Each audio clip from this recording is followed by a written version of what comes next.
St. Patrick's Day, New York. 40 million Americans claim Irish descent. This is their chance to celebrate their achievement as one of the largest and richest communities in the United States.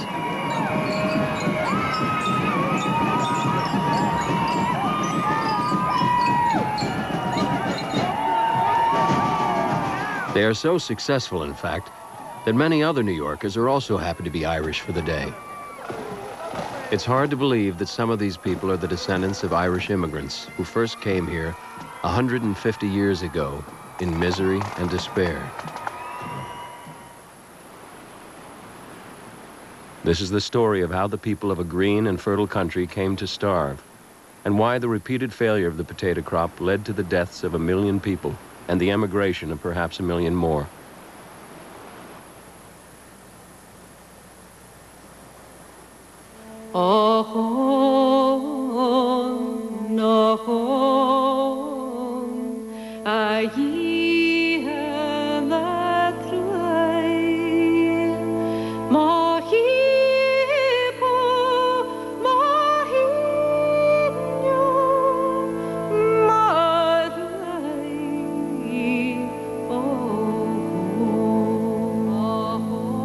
Dead, uncoffined, naked, funerals consisting only of the cart driver and someone to help in putting the bodies into the grave.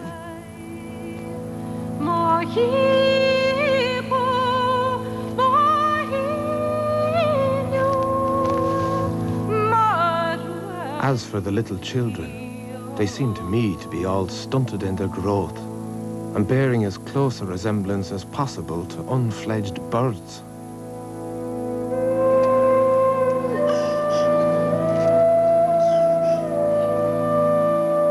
The same morning, the police opened a house on the adjoining land, which was observed shut for many days, and 2 frozen corpses were found, lying upon the mud floor, half devoured by rats.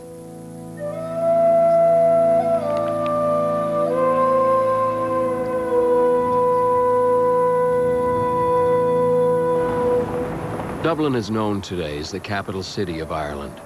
But in the first half of the 19th century, Ireland was essentially a British colony, and Dublin was one of the jewels in Britain's imperial crown. Ireland had been left behind by the Industrial Revolution, except for parts of the Northeast. Whatever wealth she had didn't come from commerce and industry, but from agriculture, and most of that wealth was controlled by the Anglo-Irish, descendants of early English settlers who had taken over the country 200 years before. Historian Ian Gibson is about to start a journey that will touch 4 countries and cross an ocean in search of the truth about the Great Irish Famine. In the times leading up to the famine, about 3/4 of the Irish population was Roman Catholic. Despite their numbers, they lived in a Protestant state and were not allowed to have their own churches. At one time, their priests were so persecuted they had to say Mass in secret. He took the cup. Again he gave you thanks and praise, gave the cup to his disciples and said, "Take this, all of you, and drink from it. This is the cup of my blood, the blood of the new and everlasting covenant. It will be shed for you and for all, so that sins may be forgiven. Do this in memory of me."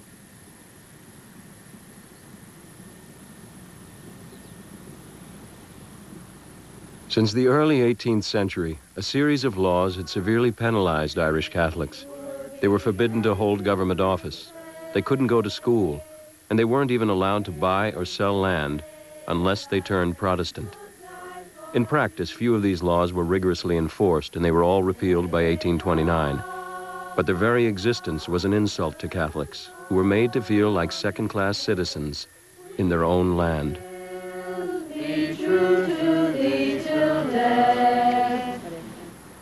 The established Church of Ireland was Protestant, which meant it served the spiritual needs of only about 1/7 of the population.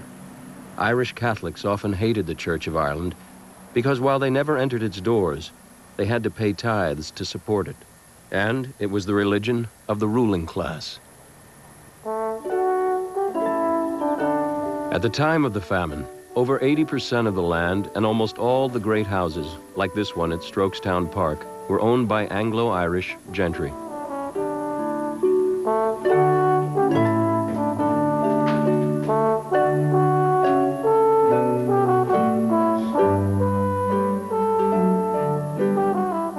Most of these landlords were descendants of English adventurers who had been granted lands by the kings of England in the 16th and 17th centuries.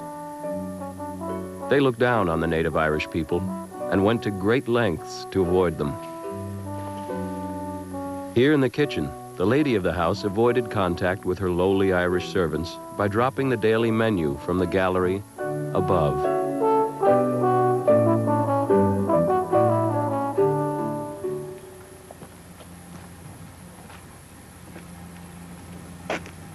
In the stable yard, a tunnel passes beneath the garden. The servants had to use it to cross from one end of the building to the other, so the ladies and gentlemen of the house wouldn't have to see them.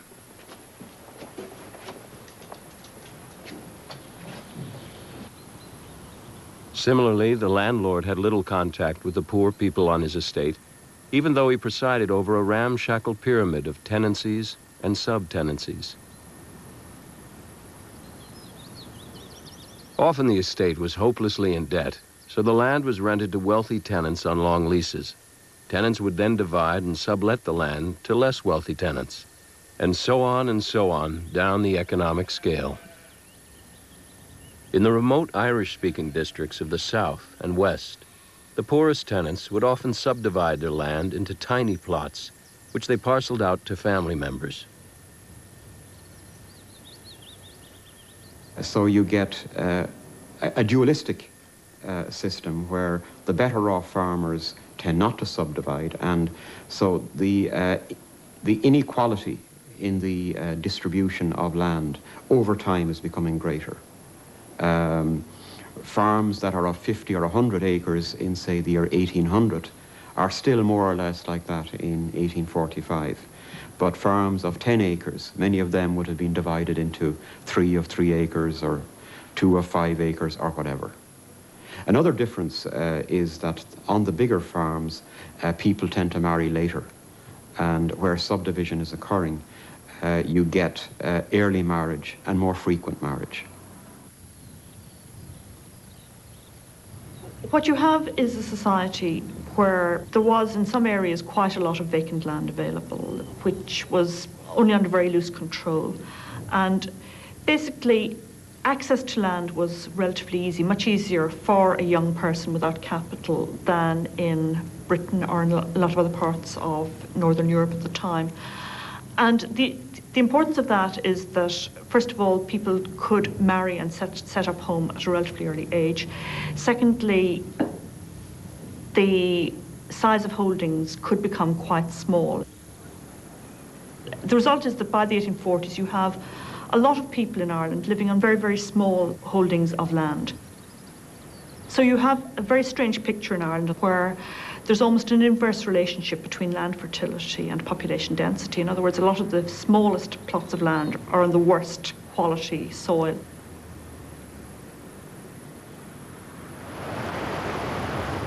In Western Ireland, farmers had to contend with poor, stony ground and with very heavy rainfall, which reduced the fertility of the soil.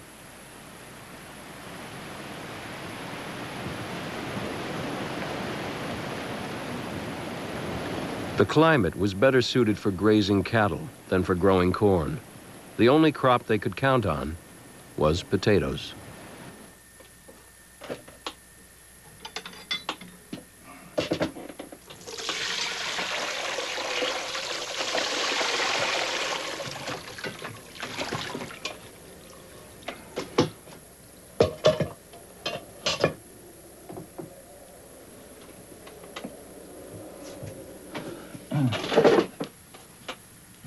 The splendiferous spud, one of nature's greatest inventions, full of nutrition. It's got carbohydrate, it's got protein, it's got lots of vitamins. It's a bit weak on vitamin A, so we put in some buttermilk. or if there's some greens handy, that will also do the job. A man can live on potatoes perfectly easily. In fact, the potato transformed life in the remote countryside, like here on the coast of Mayo. For almost 5,000 years, the Irish had lived mostly off their cattle. And then, around the early 18th century, they discovered that growing potatoes helped them to raise far larger families on far smaller plots of land. The people are gone, but the land is still ribbed with lazy beds, the ridges where they once grew their potatoes. Those ridges would indicate tremendous pressure on the land, because I think one has to be under great pressure to be up here at all, tilling this land. There's so much rock in it, there's so much stone. It certainly isn't the best land for cultivation, and yet there is intensive cultivation here. All these plots of ridges, and the height of those ridges, I think some of them are never dug out. There's an indication that crops were planted here and never gave any return. But the interesting thing is that in grassland and in the pastoral tradition, that you've had 200 generations of that, and then relatively recent in looking at the whole perspective of Irish agriculture, you had this wonder food which came in from America, the potato. It allowed for tremendous crops to be taken off tiny plots of ridges. It gave this tremendous crop.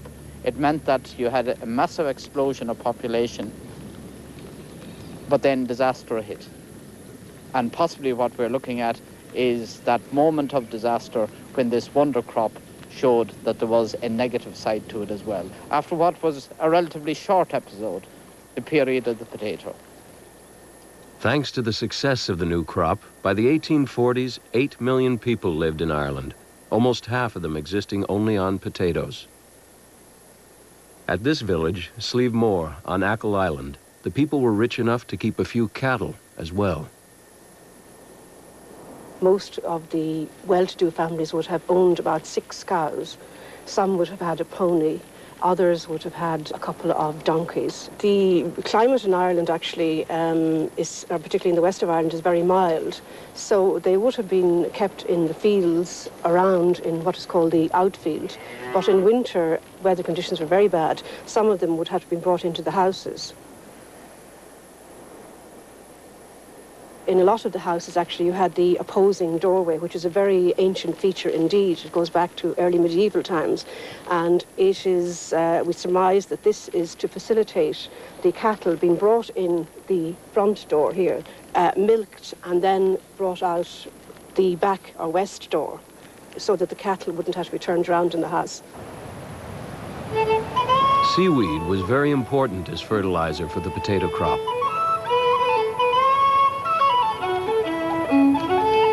Many poor people lived as close to the sea as possible. Those who didn't would carry the seaweed on the backs of donkeys or on their own backs, as much as 15 miles inland.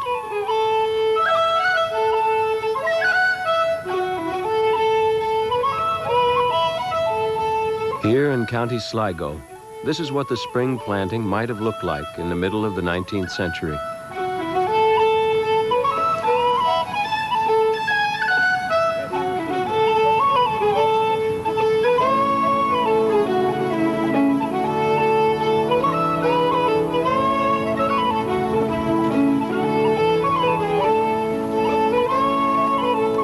First, the men would spread a mixture of seaweed and manure, or sometimes seaweed alone, along the line of each ridge with a spade, or this tool called a loy.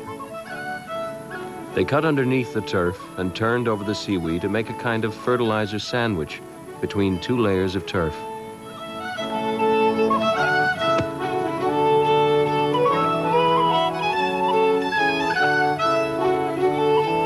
They then planted seed potatoes, using a tool which, in Sligo, they called a spud.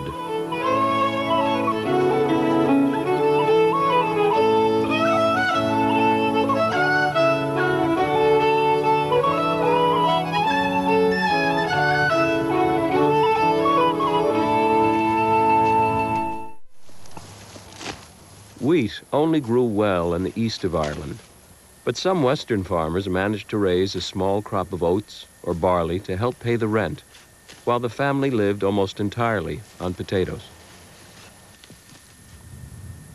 A quarter of the population, over 2 million people, had no land at all.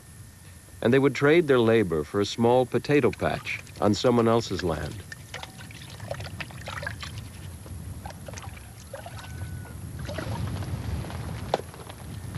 They also had access to ancient bogs where they could cut the peat or the turf that provided them with building material for their homes and fuel for the fire which kept them warm throughout the winter.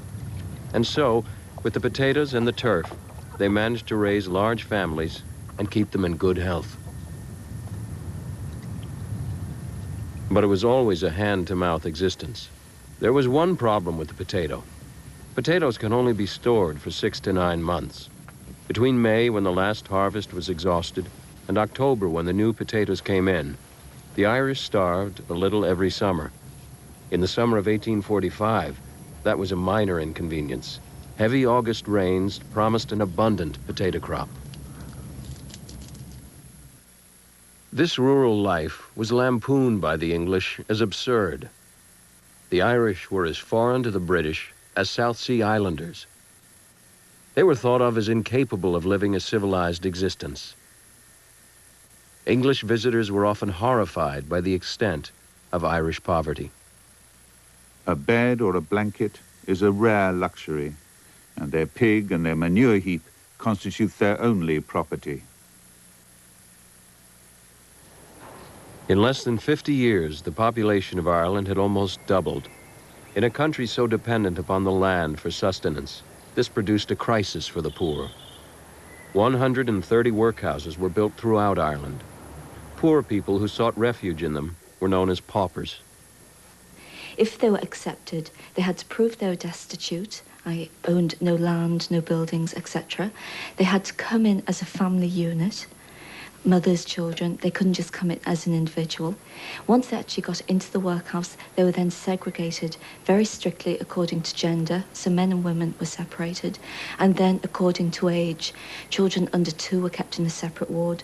Children aged 2 to 15 were separated from their parents. So there was a process of separation within the workhouse. And there was a strong disciplinary element as well. Poor people hated workhouses, and that was the way the British officials wanted it. Relief should be made so unattractive as to furnish no motive to ask for it, except in the absence of every other means of subsistence. Rules were very strict, and infringements were severely punished, sometimes by flogging, sometimes by solitary confinement. There was little need for the workhouse as long as the potato harvest was good. Historically, most crop failures had been limited to a few small areas and never lasted more than a season. In September of 1845, farmers in many districts found signs of a new disease on the leaves of some potato plants. No one knew it at the time, but it was potato blight, a fungus infection accidentally imported from America.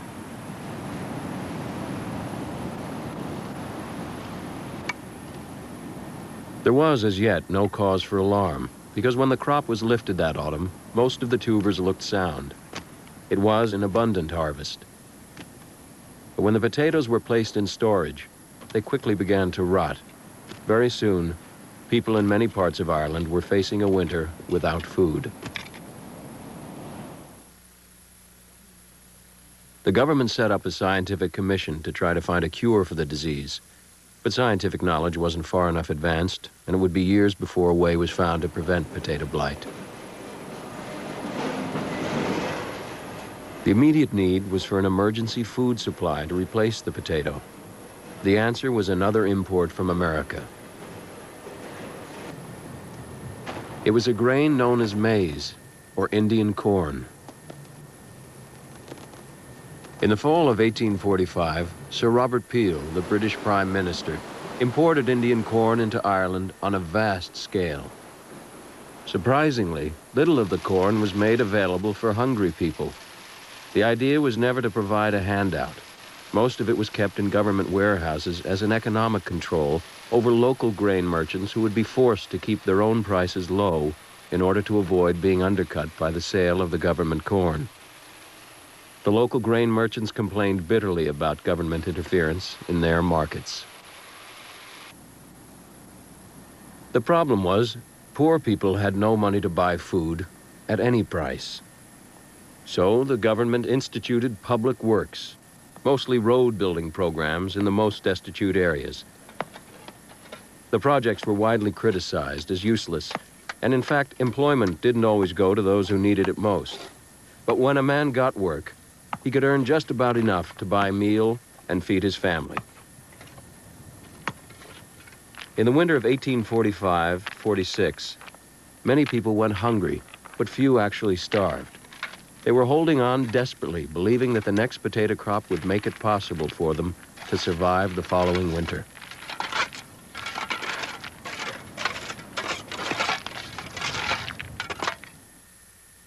In London, Prime Minister Peel was in political trouble over his control of the grain market with the imported American maize.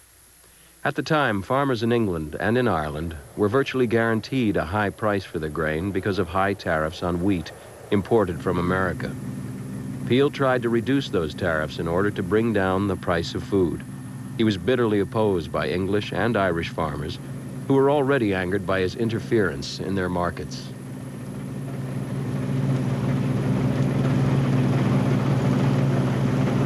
In June of 1846, Peel and his Tory party fell from power and were replaced by the Liberal Party, known as the Whigs. The new Prime Minister, Lord John Russell, had little interest in Irish affairs and passed responsibility for famine relief to Sir Charles Wood, Chancellor of the Exchequer. But it was a British civil servant who would soon have the power of life and death over famine victims. Charles Trevelyan, Assistant Secretary of the Treasury. He didn't believe in government aid, and his views were widely shared by Whig politicians. I do not think the way to raise the condition of the people is to give relief from any public fund. It is clear that the Irish pauper does not like work. I object to the principle of taxing the people in this country to relieve the distress of Ireland. In Ireland, hungry people spent the summer watching their potato patches, looking for signs that the harvest would be healthy and abundant. In late July, in the space of a few days, their worst fears were realized. On the 27th of last month, I passed from Cork to Dublin, and this doomed plant bloomed in all the luxuriance of an abundant harvest. Returning on the 3rd instant, I beheld with sorrow one wide waste of putrefying vegetation.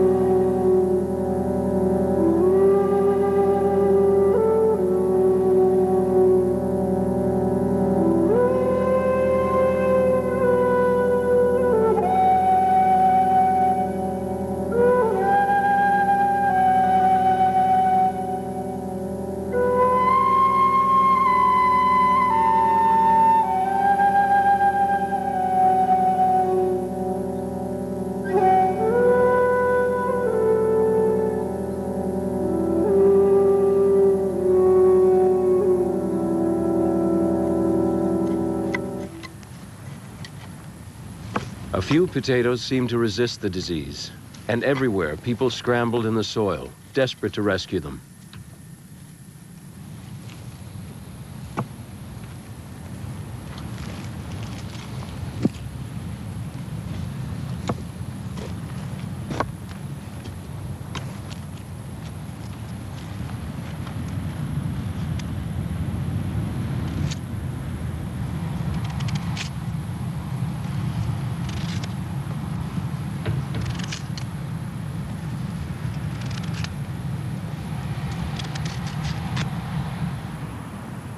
In the past year of suffering, most had exhausted what few resources they had. Now nothing was left, and with dreadful rapidity, they began to starve.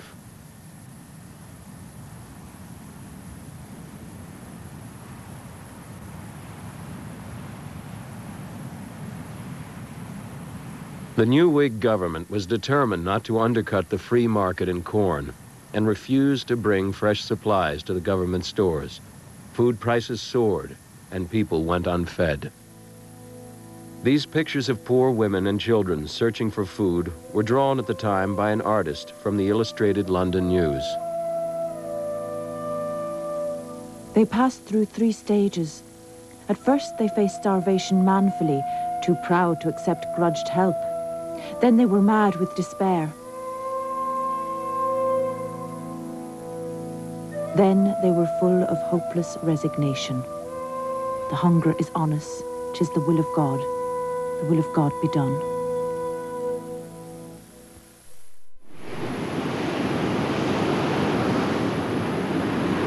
They went on the shore, and every rock and every place you'd go was turned over with looking for limpets and winkles. They had ate everything. And then they started eating the seaweed, chopping it up and boiling it, and they died with dysentery and black fever and scarlatine fever and yellow fever. They were dying every day, like.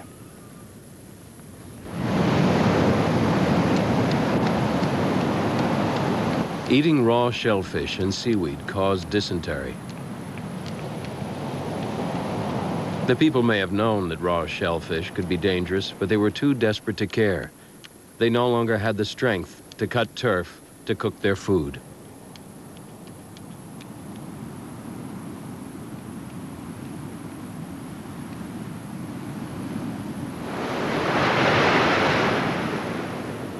The weather that winter was the worst on record. It was described as one continuous storm. It takes great strength and agility to launch these West Coast fishing boats through the breakers. Weakened by hunger, many fishermen drowned that winter. The others pawned their nets and used the money to buy food.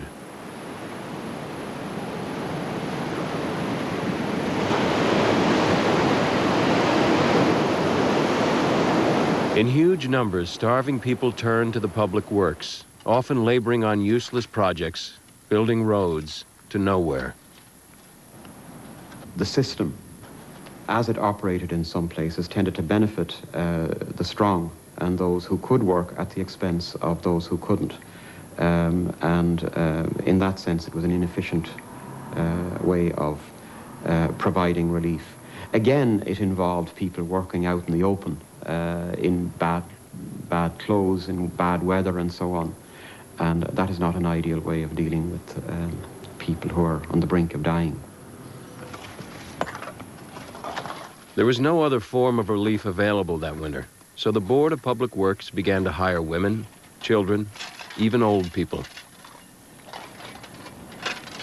It gave them a wage, but at the same time, it didn't ensure that they had access to food. And the wage, in fact, was a starvation wage. It wasn't enough to buy food. In 1846, food prices soared within Ireland. But what the government had done was promise the corn merchants that it wouldn't import corn into the east of Ireland in 1846. And I think that is perhaps the government's greatest mistake. Grain exports from Ireland to England were less than half what they had been the previous year. But many people were angered to see any grain at all leaving the country at a time of such desperate need. Again, the government refused to intervene. There had been crop failures throughout Europe, but other governments, Belgium, Russia, Alexandria, were importing food. They were closing their ports to export, and they were actually providing bounties for food imported into their countries. The British government refused to do that, and it very much left Ireland to free market forces. In many places, public markets offered food in plain sight of the people. But even the cheapest food available had tripled in price since the previous year, and the poor laboring on public works could no longer make enough to pay for it. In the spring of 1847, the public works program was shut down, brought to an abrupt halt by the British government.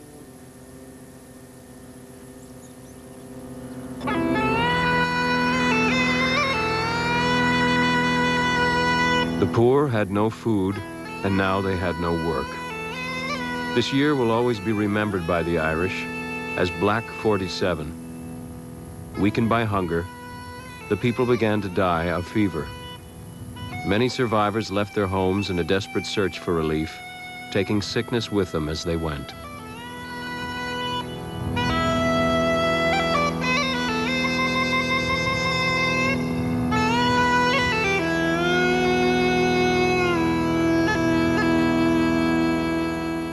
Thousands crowded into workhouses, where fever spread from one victim to another. This book is a workhouse register which recorded what happened to each individual in the spring of 1847. The entries make monotonous reading. Died, died, died, died, died. With the elimination of the public works, the British government threw the whole burden of famine relief on the Irish ratepayers, and many landlords were already hopelessly in debt. Up to this point, the government had borne much of the expense of famine relief. From the autumn of 1847 onwards, the entire burden was to fall on the Irish ratepayers, the landlords and the richer tenants. The new legislation was called the Poor Law Extension Act, and it reflected the views of the Treasury Secretary in charge of famine relief, Charles Trevelyan. In addition to requiring landlords to make the payment of rates or taxes to support workhouses, it also made it illegal for anyone to seek admission to the workhouse if they were in possession of more than 1/4 of an acre of land. So, in order to qualify for relief, many starving people had to give up their land, and the new act only made a bad situation worse.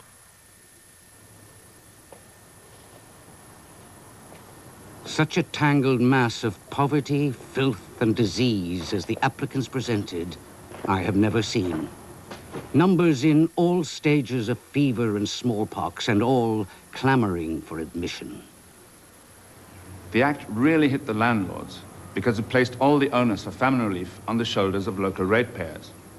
As if that wasn't bad enough, the landlords had now to pay the rates of the poorer tenants.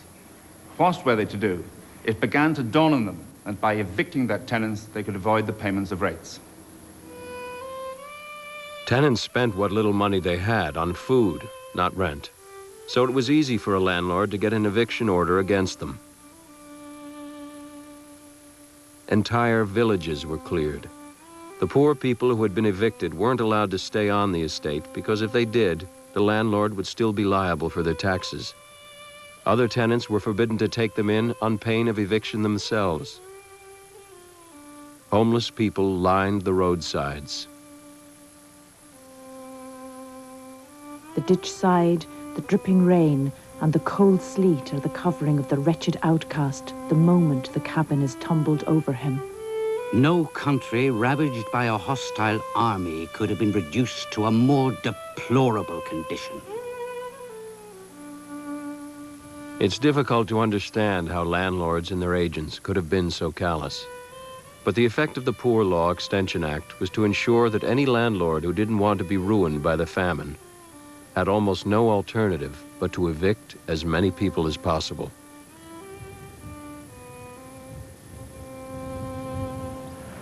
Towns like Skibbereen and County Cork were the relief centers for huge gatherings of starving people that winter, which also made them centers for the transmission of disease. Skibbereen was the site of the government food store, and the local relief committee ran a soup kitchen for the poor. Any day that you would have come to this town in the winter of 1846-47, you would have seen approximately 8,000 people gathered here, outside the soup kitchen which stands behind me. Now, 8,000 people mightn't sound like much, but today, when 8,000 people go over there to the football pitch, we say there's a huge crowd in town. Here we're talking about 8,000 starving people coming in for food. Furthermore, the soup committee were sending out as many as 700 servings per day up to a distance of 4 miles out of town to those who actually couldn't come in because they hadn't the strength. Private charities and local relief committees had been running soup kitchens for the poor in some districts almost since the famine began. One of the most active charities involved in this work was the Society of Friends, the Quakers who organized emergency food supplies in all of the most distressed areas of Ireland.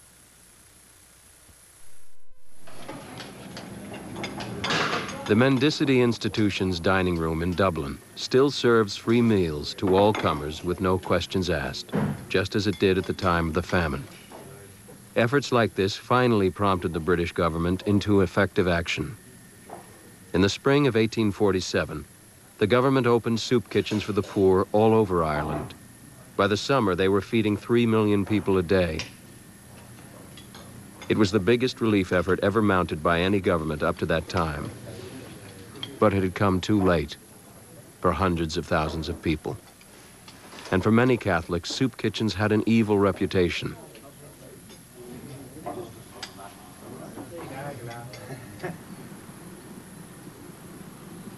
In some areas of Western Ireland, the ugly words super and superism were used even before the famine.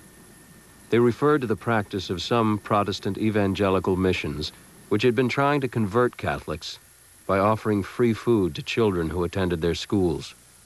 These mission schools provoked furious opposition from Catholic priests.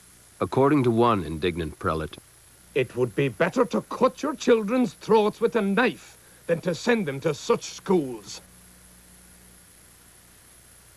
A Church of Ireland minister named Edward Nangle was passionately opposed to the Catholic faith, which he attacked as superstitious idolatry. Nangle built a Protestant colony at Achill Island in County Mayo and set about converting local people with the help of a school, a dispensary, and his own printing press. And you'd have to turn a Protestant to get any of Nangle's soup. He came right on a difficult mission to establish a Protestant community among a Catholic community. The people were dying with the hunger, and he had a shipload of Indian meal with him. And he built a colony down there in Dugart. Even at the height of the famine, Catholic priests worked hard to prevent people from taking Nangle's soup. When you hear what Nangle wrote in his weekly newspaper, it's easy to understand why. To the Roman Catholics of Ireland in general, and of Achill in particular. Surely God is angry with this land. The potatoes would not have rotted unless he sent his rot into them. God is good, and because he is, he never sends a scourge on his creatures unless they deserve it. Your priests stand as powerless before the divine judgment as did the magicians before the plagues with which God visited the land of Egypt. At Tumor in County Cork, the Reverend William Fisher was an evangelist who converted as many Catholics as he could to the Protestant faith. His converts were accused of taking the soup, trading their faith for food. If true, it was a bitter choice for starving people. Taking the soup was seen as treachery by the Catholics. It was, in Irish, what was called coolakin. It was, they were bending their own people as much as their faith. Yes, it is hard for us to understand it. I know there was a certain amount of persecution of the people who became converts. They were called supers, and that nickname super is still used around the country as an insult. I would say that at the same time that there were very few Protestant clergymen who would deny food to a Catholic unless he became Protestant. I think that is a myth. I think that would have happened very, very seldom, if at all. In the little town of Scull, there was a Church of Ireland vicar at the time of the famine who had very different attitudes from the proselytizers. His name was Robert Trail, and by all accounts, he's one of the heroes of the famine. As well as feeding the people, he visited the sick. An artist from the Illustrated London News made a sketch of him doing this a few weeks before Trail's own death from famine fever. Times of great struggle often reveal the strengths or weaknesses of a person on either side of a religious divide, and not all Catholics displayed their finest moments when famine was knocking at the door. Bess Rice, a Catholic. And, you know, she sort of built a number of fire escapes, gave a certain amount of charity, like, so that she would escape the due punishment, I think, anyhow. But, and we hope she did. But she was a sub-agent. That is, she collected the rents for the landlord. And, of course, she had a commission. Therefore, the higher the rent, the more she had herself. She died in due course and was buried in the local graveyard, Inventory Graveyard.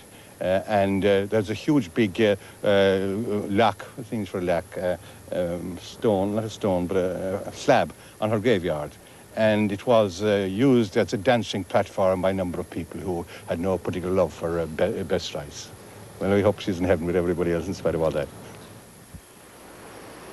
Anglo-Irish landlords also get much of the blame for the famine. At Westport House, the Marquess of Sligo tried to be different. He did everything he could, we believe, under the circumstances, to help in every way possible. He brought in a ship at the quay with grain on it for distribution. He kept the workhouse going at his own expense, in fact, for quite a long time. He travelled the 26 counties, or 26 of the counties of Ireland, consulting with all the appropriate people, trying to see if something could be done about the famine. And also, they had a lot of guns and a lot of shot at that time when the famine began itself. And they went off over the hills, over the deer park, and they shot all the birds and the deer that they could shoot. And they brought them down into the great big, enormous famine pots, which they boiled up great soups with. And they had lines of people that they gave out the soup to. Despite his good intentions, the Marquess began to evict his tenants in 1848. He had received no rent for 3 years. He borrowed money to pay his taxes and now had to choose between personal ruin or evicting his tenants. It was a choice which many landlords had to make all over Ireland.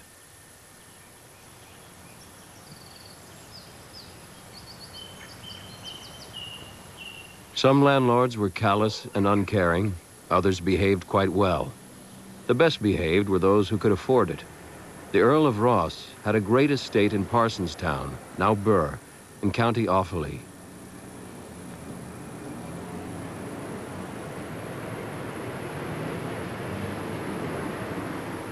During the famine, the Earl built miles of stone walls around his property, providing employment for hundreds of impoverished men.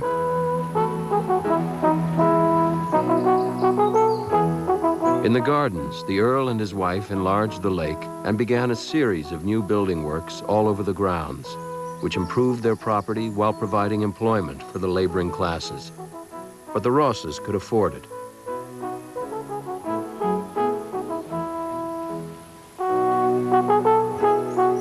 The Earl had the good sense to marry money. A few years before, he took as his wife the rich and clever daughter of a Yorkshire woolens magnate. The Countess designed many of the improvements herself, and it was her money which was put to lavish use in carrying them out.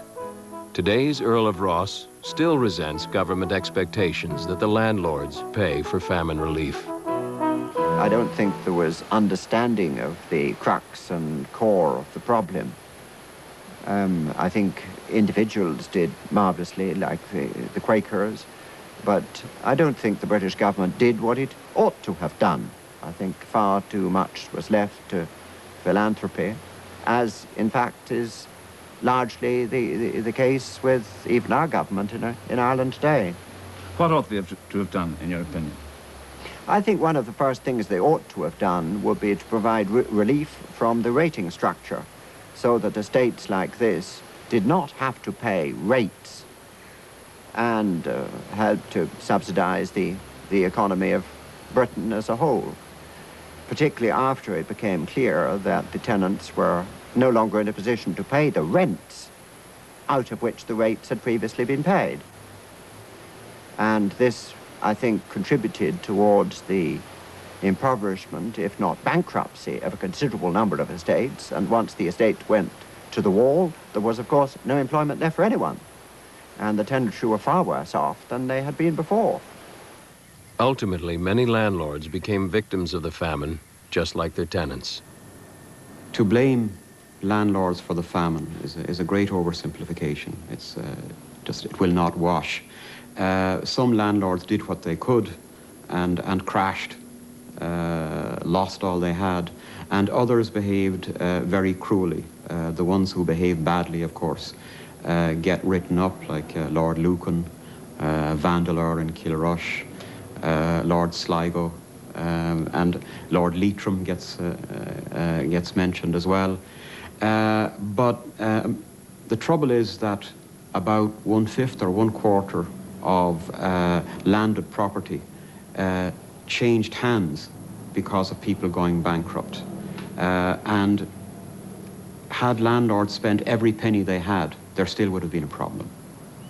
So putting the burden on Irish landed property in 1847 was not a feasible way of dealing with famine relief.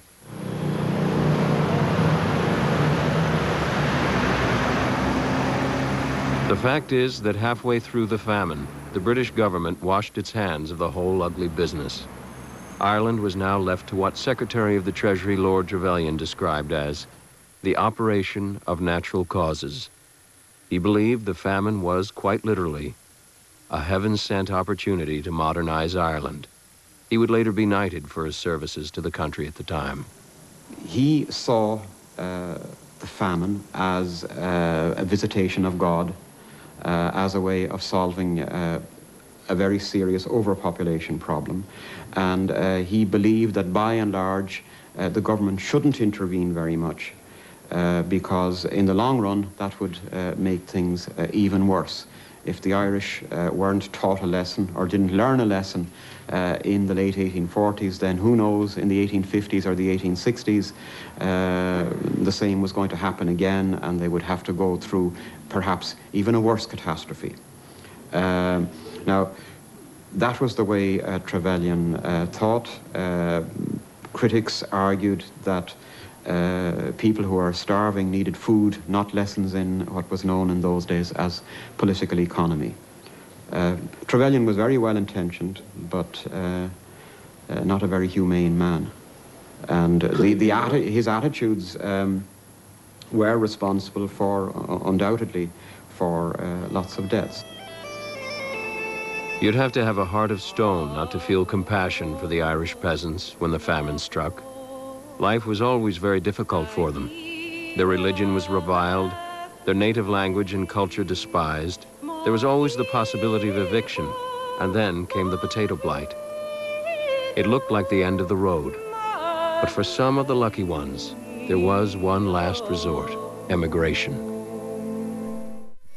The Great Irish Famine will continue in a moment here on A&E. Ireland was filled with the sick and the starving.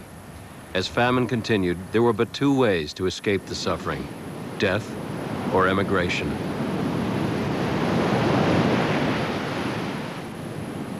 The London Times wrote, they are going with a vengeance. The Celts are going. Pretty soon a Celt on the streets of Dublin will be as rare as an Indian on the streets of Manhattan. Richer farmers were often the first to go. Their own tenants were no longer paying them any rent. They themselves owed rent and were overwhelmed by British taxes. Poorer people soon followed. Sorrow at leaving home came second to the need to survive. Despite the pain of separation and fears of life in a strange land, emigration seemed the only means of escape. For those who could only scrape together a few pence for the fare, it was possible to take one of the new steam vessels across the Irish Sea to ports in England, Scotland, and Wales. 300,000 people crossed to mainland Britain in 1847 alone.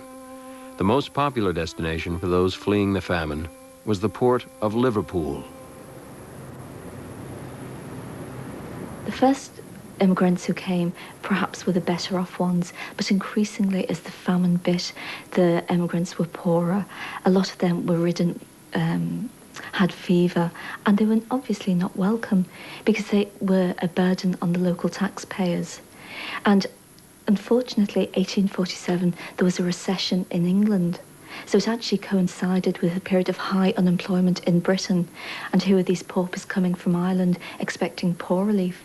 So the sympathy, public sympathy, turned very quickly to wanting to get rid of the problem. It was seen as a problem. And what is interesting is the port authorities in Liverpool and Glasgow, Cardiff, elsewhere, repeatedly asked the government to control the problem, to introduce some sort of fever legislation, to do something. And the government said they could not intervene. Those with the strength to move on drifted toward other towns and cities, joining earlier immigrants in overcrowded slums. Some died of fever, but many survived. Within 10 years of the famine, there were 500,000 Irish-born people in mainland Britain. Most would never return to the old country.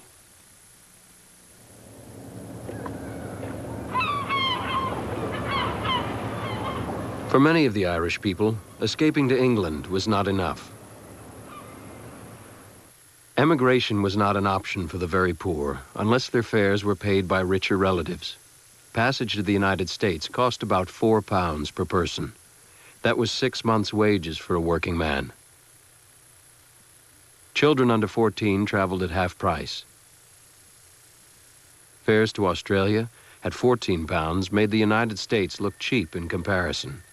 Cheapest of all was Canada, and in 1847, 100,000 people opted for British North America. All passengers were supposed to undergo a health inspection to make sure that they were free of disease. But the inspection was cursory, and many infected people escaped detection. The emigrants often had no idea what to expect. Many arrived at the boat dock with all sorts of baggage, which they couldn't possibly take on board, let alone use in their new homes. Few carried what they would really need, extra food to supplement the sparse provisions supplied by the shipping company. The docks swarmed with cheats and thieves who often robbed them of their possessions before they'd even embarked. A Quaker who witnessed peasants embarking for America wrote in his diary, "There was nothing but joy at their escape, as if from a doomed land. God help them, they didn't know what horrors awaited them once they set sail." The departure itself was often jubilant, with people thronging the decks to say goodbye.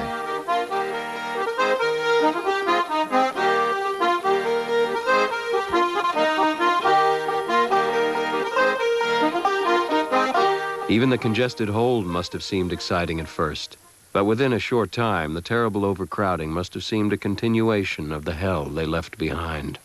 Hundreds of poor people, men, women, and children of all ages, from the drivelling idiot of 90 to the babe just born, huddled together, without light, without air, wallowing in filth and breathing a fetid atmosphere, sick in body, dispirited in heart, living without food or medicine, except as administered by the hand of casual charity, dying without spiritual consolation.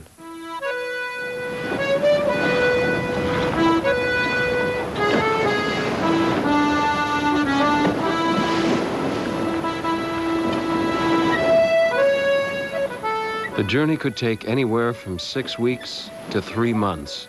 Many passengers died on the way and were buried at sea. Others were near death when they arrived at the opposite shore. The worst of the boats became known as the coffin ships. But even on the best of boats, there was death and fever.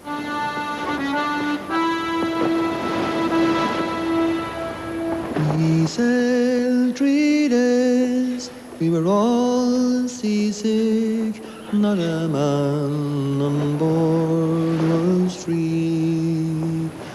We were all confined unto our bunks, and no one to pity poor me. No father kind, nor mother dear, to lift up my head it was sore, which made me think more of the lassie I left on Paddy's green shamrock shore. The first landfall for ships bound for Canada was Grosse Île. This was the quarantine station for Quebec, where all vessels carrying sick people were required to stop. There was no deep-water pier in 1847, so sick passengers had to be ferried to the shore in small boats. One eyewitness reported that many of the sick were flung on the beach, left amid the mud and the stones to crawl on the dry land as best they could. Another described them dying, like fish out of water. The main cause of death, of course, was the disease. And you had good captains, you had bad captains, you had good ships, you had bad ships, and you had ships that provided good food and some that provided not so good food. But basically, if the immigrants were healthy when they boarded the ships, they could survive. And it was the high death rates came, of course, on ships where you had fever breaking out, and of course the fever was the main cause of death. If they'd managed to avoid fever on board, they were likely to catch it here. In 1847, the pretty island was completely overwhelmed.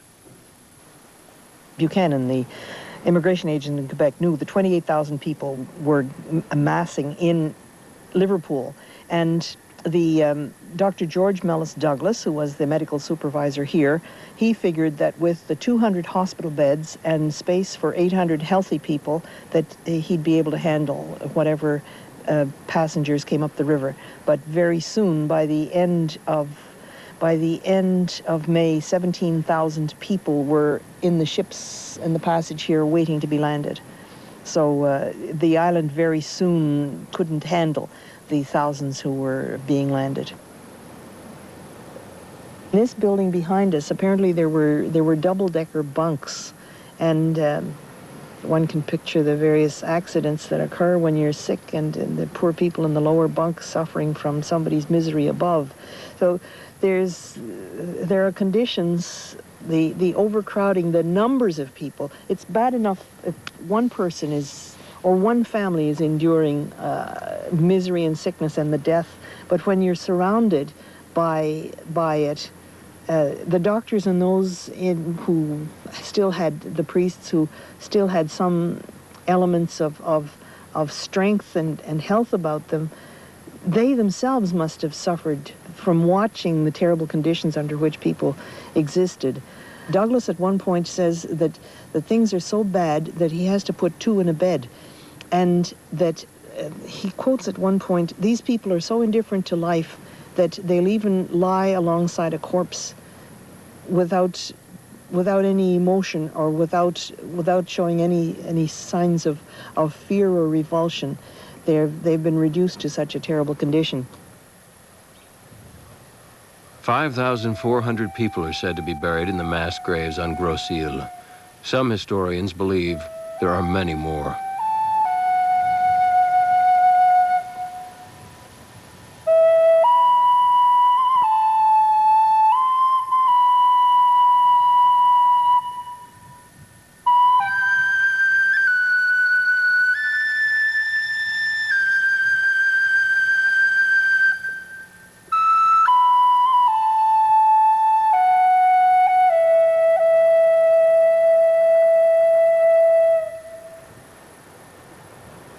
Despite the terrible death toll, over 90% of the immigrants continued on their journey.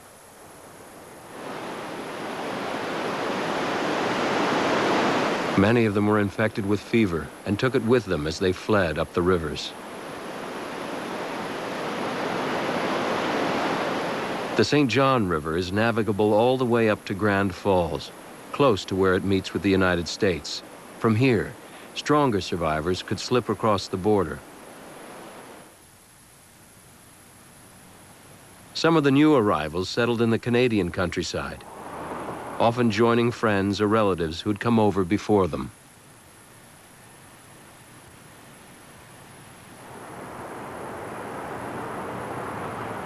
Many more settled in towns like St. John, a seaport on the coast of New Brunswick. The dockside district known as York Point quickly degenerated into an Irish slum, where poor immigrants struggled for survival. The quarantine station for St. John was Partridge Island, Almost 17,000 Irish people passed through here in 1847, and over 2,000 of them died. The immigration authorities reckoned that 1 in 7 of all famine immigrants died before they'd completed their journey, and those who survived were often in poor health. Local people objected to being used as a dumping ground for the Irish poor. A large number of the St. Johners, I would say, were outraged at the large number of sick Irish immigrants coming this summer. They were impoverished, they were bringing illness, a variety of diseases that did spread into the city. Those, of course, who were of Irish ancestry were just the opposite. They wanted to help the countrymen. Common Council has said sometimes they did their best to help, but there was one particular case, the vessel Aeolus had made 2 voyages to St. John in 1847, brought approximately 1,000 immigrants in total. A large number of them were ill, and several hundred died from those 2 voyages. And I suppose the bubble burst for St. John on that second voyage at the end of the immigrant season in November, when Common Council actually passed a resolution asking for the government to basically send all these Irish back to Ireland. We don't want them, we don't need them, we can't afford them. So let's get rid of them and send them back. To the government's credit, of course, that didn't happen, and they weren't sent back. Since then, the Irish have become a strong presence in what was once British North America. The Chatham Festival is an annual Irish-Canadian celebration. It attracts people of Irish descent from a wide area of New Brunswick and beyond.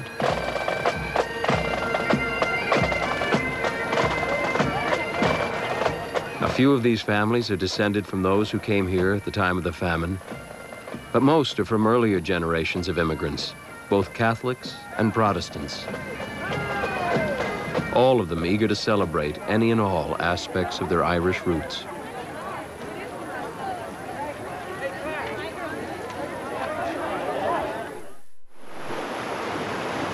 "75% of the Irish immigrants who fled the famine came to the United States, and most of them arrived in New York. America was the great dream, the land of freedom and hope, and New York was the Mecca." Most Irish who came probably didn't know very much about America, but they knew that the Americans had gotten rid of the British, and that must have been a great comfort. The main point of entry for famine immigrants was South Street Wharf on Manhattan Island. There's never been anything like it in American history before this. The whole idea of us as an immigrant nation begins in this place, really, with the Irish immigrants who come through, because they're not just immigrants, they're essentially foreign to the people who were living here in New York. They're Catholic, many of them don't speak English, and they are perceived as essentially foreign. The great debate in the United States about the reception of foreigners begins here. When they get off these boats and come down onto the ground, they find people waiting for them who posed as people willing to help them. They were called runners, and they were taking their luggage. They would bring them to rooming houses, and the idea was to fleece them of everything they had before they got 100 yards into Manhattan. There were almost no government control of immigration at that time, so that they thought the end of their journey was here. In many ways, this was the beginning of it.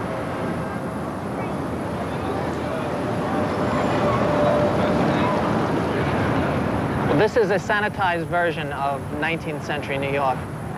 You would have to imagine you'd have the horse droppings in the street, you'd have privies overrunning, you'd have whorehouses, you'd have taverns, you'd have hotels for sailors, jammed with people, a crowded, noisy, dirty place. And what sort of prejudices and exclusions did they find here? Well, they find that the whole country begins to organize. Their immigration is in such volume, and they're in such a disastrous condition, many of them, when they come here, that there's a whole, it's called a nativist movement in America to stop the Irish immigration into the United States. The largest third-party political movement in American history is the Know Nothing Party, which is organized specifically to stop the Irish immigration into the United States. This feeling that the country is being overwhelmed with this alien group that will never be assimilated. Assimilation took many years. For at least a generation, the Catholic Irish were regarded by Protestant Americans as good-for-nothing drunkards, unfit for proper employment. They lived in poverty and were notorious for drinking and fighting. They were often evicted for failure to pay rent, with even less ceremony than back home in Ireland. For many years, they were regarded as inherently dishonest, the most likely candidates for prison or the lunatic asylum. The American Civil War began the process of acceptance. Irish soldiers fought bravely on both sides. They had been excluded from power by the English ruling class. Now they seemed destined to become patriots.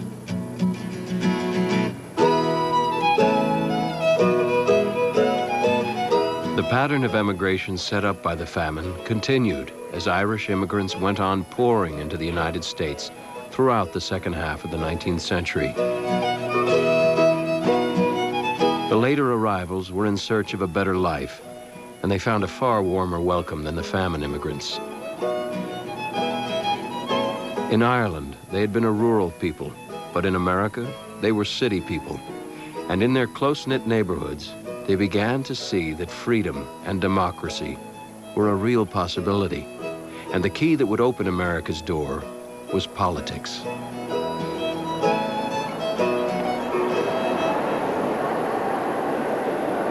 The one thing that they had going for them when they came in this great mass into the United States was the vote. They were enfranchised as white male. Then they made their votes count. And as they got into politics, they got jobs. You know, America, it likes to think of itself a place that welcomes immigrants. In reality, what's happened is most immigrant groups have to force their way in. That's what kept the Irish together. You know, they were in these cities forcing their way into America, using their votes, sticking together, out of a sense of self-protection, out of a sense of self-survival, out of a sense of this is how we come into America. You have to force your way in.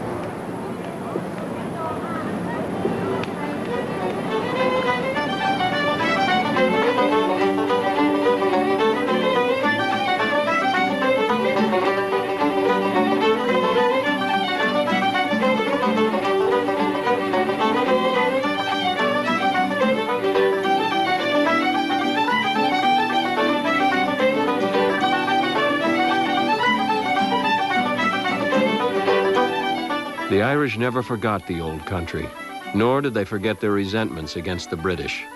Paddy Reynolds remains as Irish as ever, after 50 years in America. He grew up hearing stories of the famine and remains angry at the way his ancestors were treated by the British government. I think that they contributed to the death of about 4.5 million Irish men, women and children. And for that they should pay. Whatever way that is possible. They did contribute to it, and they did help to keep it going. Mary Holt Moore, a former Grand Master of New York's St. Patrick's Day Parade, believes the famine would have been avoided if the Irish had been self-governing. If a native government had been in charge in Ireland, the people would not have starved. But the absentee landlords who want the land for cattle grazing wanted to get rid of the people on the land. England didn't care as long as her people were covered. And so the Irish, it didn't matter. And I think it was terrible, and it's something that I believe England can never turn its back on. She cannot say she doesn't know it happened. Because John Stuart Mills, the greatest economist of his era and an Englishman, said there was enough food in Ireland to feed 20 million people. And the Irish died with their teeth stained green, their hands in agony green by the roadside, while ship after ship after ship with Irish grain, wheat, pigs, sheep, cattle, left 13 seaports back and forth, and the Irish dying because all they had was the rotted potatoes.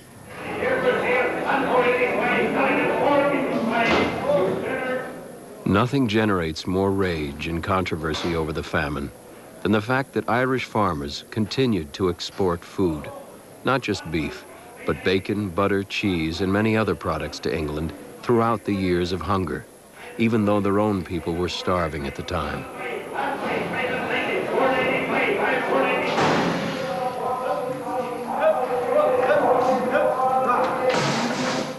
Cattle shipments actually increased during the famine, and this export and food trade is often portrayed as an act of calculated genocide by the British government.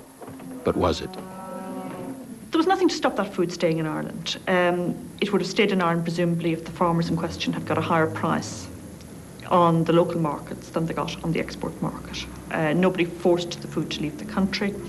It didn't have to leave the country to pay rents either. There was a common currency between the two countries. The rent could have been paid by food sold in Dublin, just as well by food sold in Liverpool. The reason the food didn't stay in Ireland is because the people who were starving didn't have the wherewithal to buy this food. Now, the alternative would have been for the government to compulsorily buy the food in the markets, but that would have caused a similar process of objection by the people selling it, who were mostly Irish, who were mostly Catholic, who were, by and large, not the landlords. They were the farmers. They were the middling ranks in Irish society. And they obviously wanted to get the maximum market price for what they were selling. If the government had paid maximum market prices, it would have been a matter of indifference to them. There was also long-established grain trade with England, and the government refused to interfere with the free market. Some nationalists have always maintained that the famine was artificial, that Ireland had plenty of grain, but it was all exported to England while the people starved. One of the stock folk images of the famine is cartloads and barge loads of grain moving east, and of course grain continued to be exported during the famine, but far more grain was imported. I mean, the balance of trade in grain was adverse, and very markedly so during the famine period. But of course, the grain imported was of low quality. It tended to be Indian meal or maize, whereas what was exported was oats and wheat. But the only period in which there would have been an excess of exports over imports would have been at the very beginning in late 46 and early 47, and that is because, of course, the maize took a while to arrive from distant shores. During the final year of the famine, 1849, the Lord Lieutenant of Ireland invited Queen Victoria on a state visit to Dublin, Cork, and Belfast. Famine mythology always says that the Queen gave a £5 note to help the poor. In fact, she gave over £2,000, and her visit was surprisingly well received by the Irish people. She drove everywhere in an open carriage through cheering crowds. History suggests that throughout the famine, most Irish people got on with their lives as best they could. It was the worst tragedy in Irish history. Why did it happen? You're watching an A&E special, The Great Irish Famine, only on A&E. As it came to be. In the 1890s, the government finally recognized that the land tenure system was the root of Ireland's unrest. It embarked on a series of land reforms, breaking up the great estates and redistributing the land among the small farmers. The slow demise of the Anglo-Irish landlords, which began with the Great Famine, was completed by a final Land Reform Act in 1903.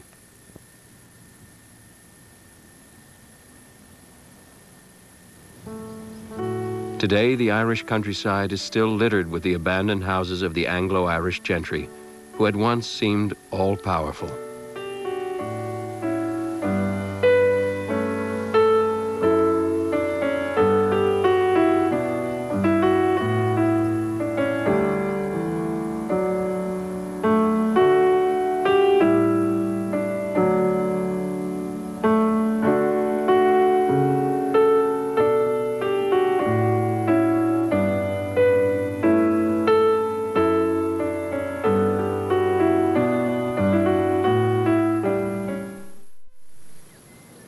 The Church of Ireland, the church of the ruling class, went into decline.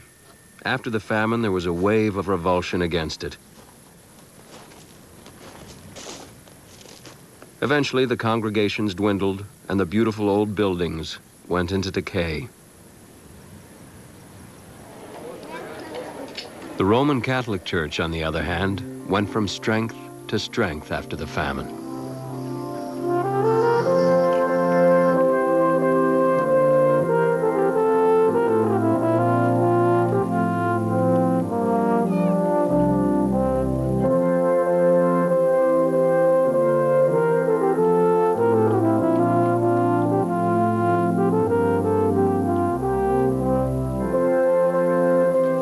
The church came out with the advantage that the proportion of clerics, nuns as well as priests, to the population increased greatly. I think it was 1 to about 1,000 of the population after the famine, where it had been 1 to maybe 4,000 before. Those are rough figures, but it was in the order of that kind of change.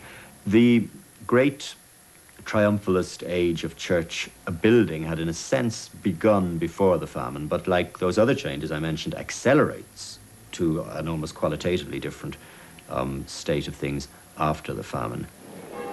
By and large, though, the Catholic Church does establish a kind of social control, I think, in the mid to late 19th century that it didn't necessarily have in the early to mid 19th century. And it may also have, if you like, profited from the sense of trauma and desolation, which certainly affected Irish life in the generation after the famine, where the consolations of religion were probably what people turned to.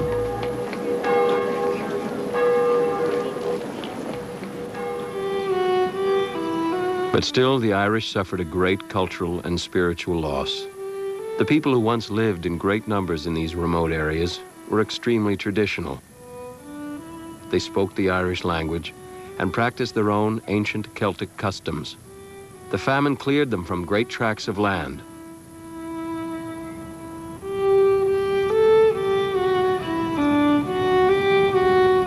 Some people have seen this near extinction of an entire community as a kind of martyrdom.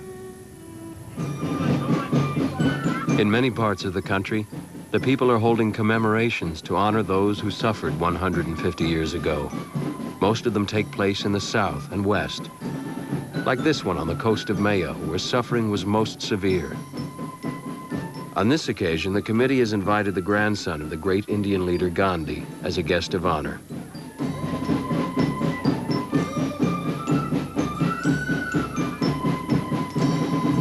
The celebrations are uplifting and mildly patriotic. Time to show community solidarity. In County Limerick, a group of workers has begun to rebuild some of the abandoned cabins.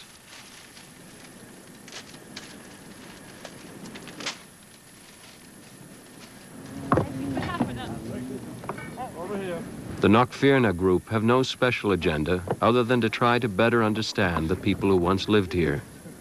They know the people were poor. They know they suffered terribly in the famine. But they also suspect that the old inhabitants enjoyed the stories, the music, and a rich cultural life that's now hard to find in rural Ireland.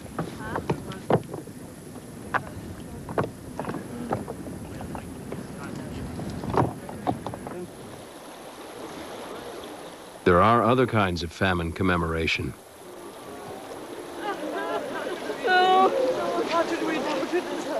This local drama group from Lewisburg in County Mayo is reenacting a local legend.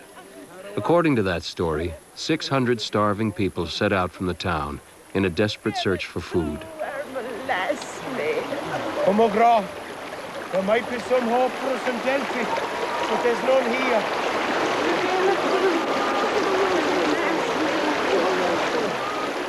Their journey crossed a raging torrent where some were swept away and drowned. Mercifully, the river didn't quite play its part on this occasion.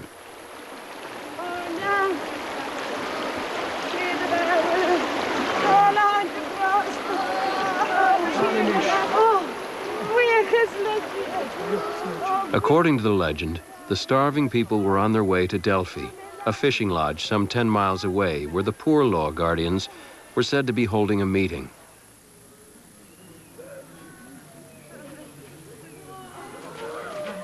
After a long and miserable journey, the sad procession at last arrived at the Delphi fishing lodge. According to the story, The Guardians were stuffing themselves with lunch when the poor people arrived and begged for food.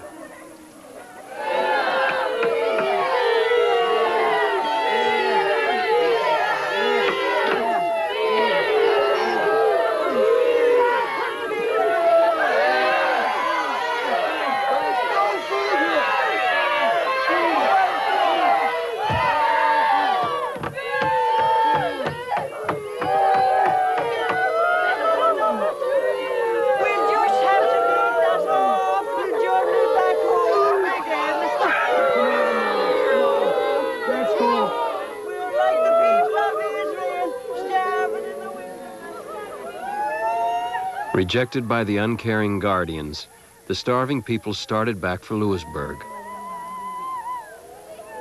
As they staggered homewards, a severe storm blew up while they made their way along the shores of Duloc, the Black Lake.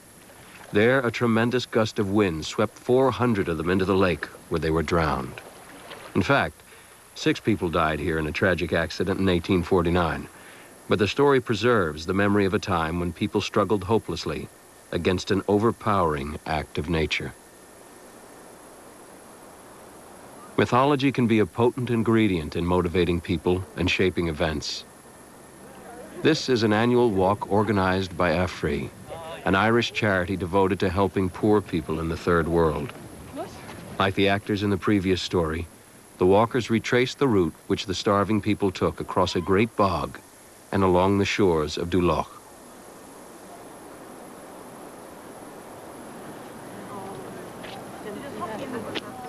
They see the Duloc story as a symbol of the neglect and betrayal of the poor Irish people at the time of the Great Famine. And they use the myth to focus attention on present-day needs and suffering of poor people in the world today.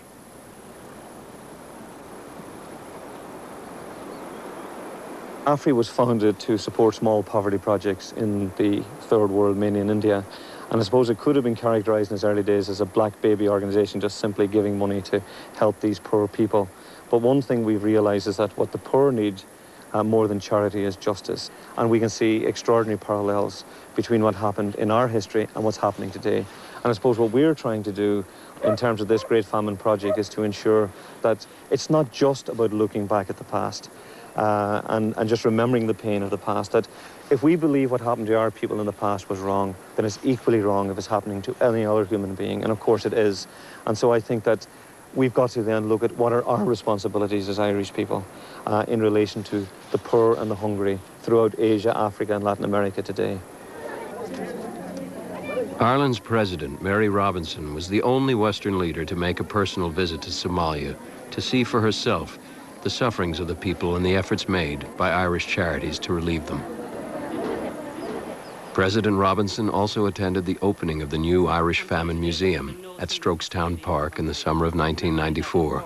The old Anglo-Irish estate mansion has now assumed a new and meaningful function in an Ireland that is completely different than the one that originally produced it. We stand at the heart of Irish history. This is not only what happened to us, it is what we are. President Robinson is patron of the Famine Museum because she believes that it holds important lessons for the Irish people today. As I say, we have handed some of these possessions. Stay there, though, and then we're going to give them the flags. See how that works out. The president contends that Ireland's history gives her a sympathetic understanding of the problems faced by poor countries throughout the world today. And I think that Ireland does have quite a unique position as a member of the European Union, geographically located in Western Europe, in the Richmond's Club for a lot of the world's perception, and we are a reasonably prosperous country. But our experience has been that of a colony striving for independence and of a country devastated by appalling famine. Ireland was forever changed by the Great Famine. Among the Irish who came to America, most would never return to their native shore. But each generation has heard the stories and felt the pain. It is noteworthy that most of the frontline relief during the Irish famine was done by private charities. So it is today in the Third World. So much more is needed. If we in the West don't do more to help the poor of the world, We may one day find that history will judge us as harshly as it does the British government at the time of the Great Irish Famine.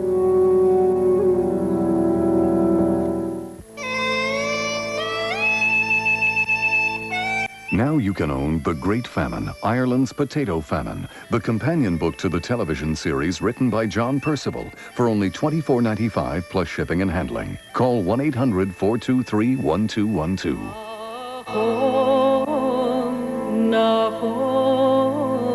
Keep your eyes peeled as biography explodes on the scene with Hollywood Hot Shots, all next week at 8 Eastern, 9 Pacific.